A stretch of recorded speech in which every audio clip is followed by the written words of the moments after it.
Welcome back to the channel, everybody. My name is Mark Ashby. I am the one, the only Grillionaire in all of internet land. And today we are taking you on a great ride when it comes to using our Grilla Grills Kong. And we're gonna be making a street food classic, some loaded fries. Let's get started.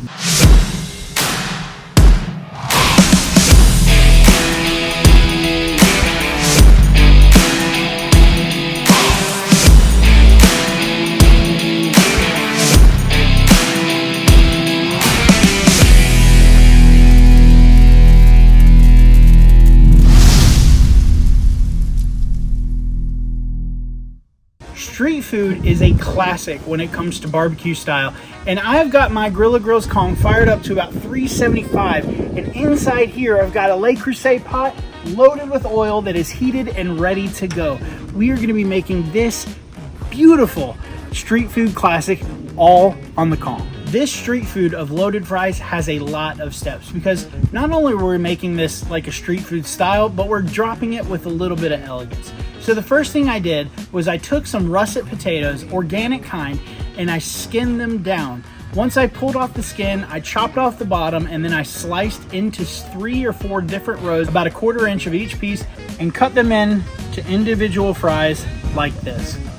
Once I cut them in, I put them in a cold water bath and then I washed them through to make sure that I got off all of that surface starch. Then I transferred it into another cold water bowl and I let them sit in the fridge for about 30 to 45 minutes while I continue prepping everything else. If you see here, we have some beautiful caramelized onion. And all I did for that was cut off the top of the onion, slice it down vertically, and then I cooked them down for about 30 minutes in a pan with butter, salt, pepper, and oil. The next level of prep that we did for this street food was we made a truffle aioli, simply by putting 1/2 cup of Duke's mayo, followed by some lemon juice, salt, pepper, and 1 teaspoon of truffle oil.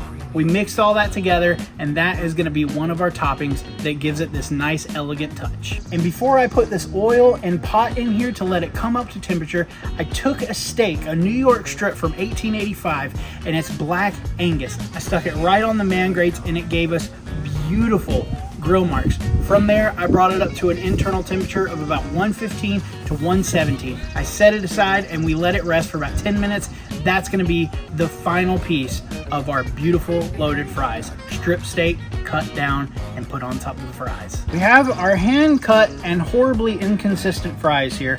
So we are gonna take these out of the cold water, making sure that they are crisp. We're gonna set them on a layer here.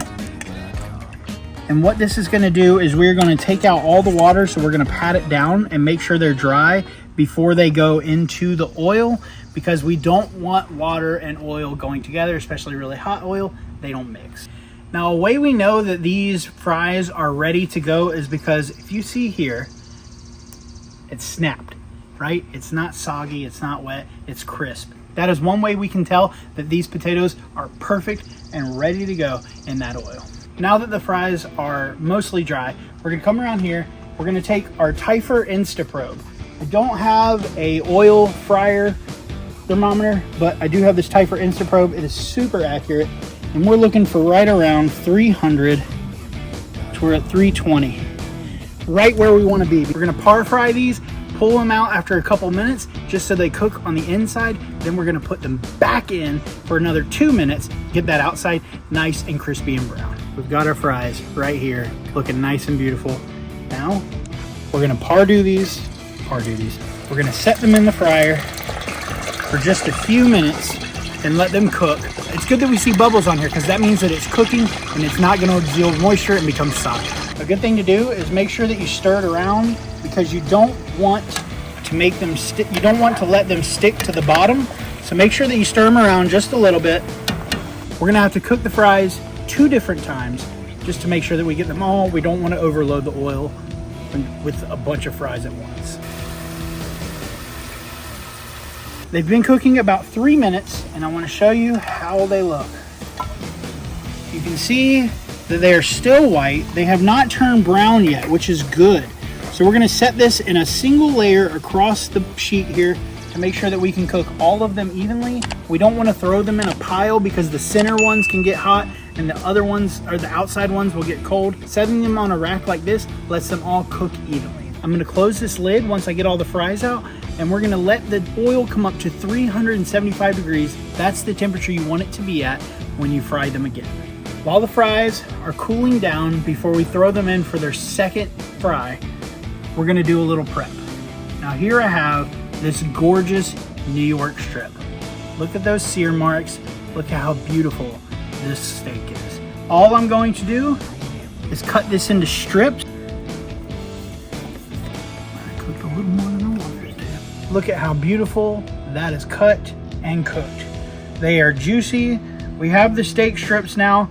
Now we're gonna take some Gruyère cheese and we're gonna finely chop it. We've got a block of Gruyere cheese. I've got my grater on a plate. Simply just go down here because we are going to set these fries in the smoker for just a few minutes to help that cheese melt on top of this and give it a nice smoky flavor. Our oil has come up to temperature, so we're going to burp our grill.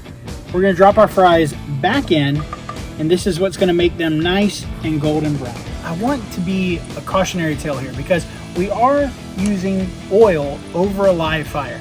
Obviously oil and fire mix and flames go up. You need to be very careful if you're gonna be doing this on your grill. All right, these are about done. You hear that? Nice and crispy. And then we're gonna hit it with a little salt and pepper right out of the oil because that's the best time to get it so it sticks and flavors it good. Take your salt, hit it in there. You want to be generous with the salt and pepper because this is what's going to give it its nice flavor. A little bit of pepper in there, then swirl it around, toss it around. Make sure you coat every side nice and evenly. We've had a little bit of change of scenery. It started raining outside. Rain, water, fire, oil, doesn't mix. So we're going to build everything in here on the plate. Our first step is we have our nicely coated and seasoned fries right here. And we're gonna put these on our plate. We wanna do this while it's hot because we want our cheese to melt. You know I gotta go in for a bite first. Crispy on the outside, nice and fluffy on the inside. Exactly what you're looking for. Next, we have our caramelized onions. We're gonna set those over the top. Finally, we've got our whole plate of Gruyere cheese. Now we were gonna melt this on the grill. I'm gonna figure out a way to get this melted though, but we're gonna load that up with our Gruyere. Nice and melty, nice and delicious, good flavored cheese. There we go. Probably a little too much, but I don't care. Next, we have our steak strips. And we're just gonna put these in different positions. Building a mountain here. Finally, we drizzle on our truffle aioli. And we're just gonna do that across the top. There we go. Then we top it with a little bit of parsley to add a nice green garnish. Take your parsley, sprinkle it across the top. Now I know you can see that flavor through the camera. Perfectly cooked steak, gorgeous parsley, the truffle aioli, the Gruyere has melted down, and we got the fries on the inside. Now, you know we gotta try this. Since we're doing an elegant street food style, take a fork, pinky up, grab some right here. Got some of those onions, piece of steak, 2 fries, onions, parsley, and truffle aioli. Elegant street food, elevated, all cooked on the Kong.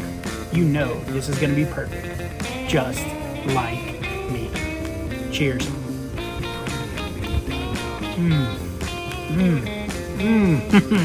There's a lot of flavors going on here. Too big of a bite. We have the juiciness of the steak, the fluffiness and the crispiness of the fries, the cheese that is melted, it gives it a nice softness, and the aioli gives it a beautiful umami earthiness flavor. You can find this recipe on my website, grillmarco.com. Make sure that you give us a follow, subscribe, and ring that little bell so that you know that when we make a new video. Also, I have released my second cookbook and the first one that's in print form called The Grillionaire's Guide to Blazing Bites. You can buy it now on Amazon for $12.99. Until next time, keep those grills fired up so the flavor doesn't go down. We'll see you then. Thanks for watching.